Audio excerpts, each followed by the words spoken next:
In the last 10 or 12 years, we've seen a lot of American movies that deal with the idea of violence. These movies, including Oblivion, never really suggest that violence in and of itself is illegitimate, morally wrong, or to be condemned. The movies instead explore a question which I believe is resonant on many levels for many peoples, especially in the world we live in today. And namely, that is, what kinds of violence are okay? What justifications are acceptable such that violence can be used?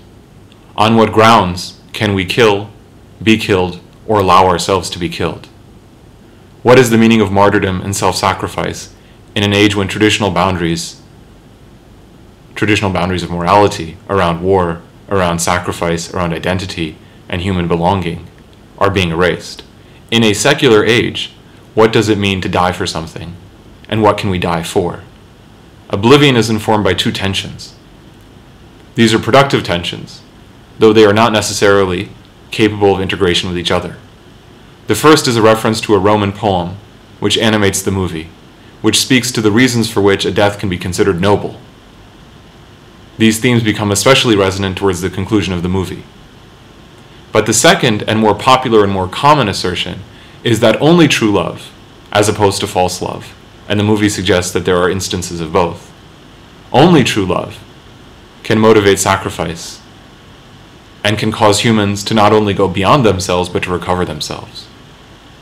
In other words, it is only through true love and being in a relationship with another human being that is fulfilling on that level that we realize who we are, we fulfill our purpose, and we prevent ourselves from being erased or destroyed by the very technologies that we have unleashed on ourselves, and apparently we fear at some level, enough to make enough science fiction movies, against ourselves.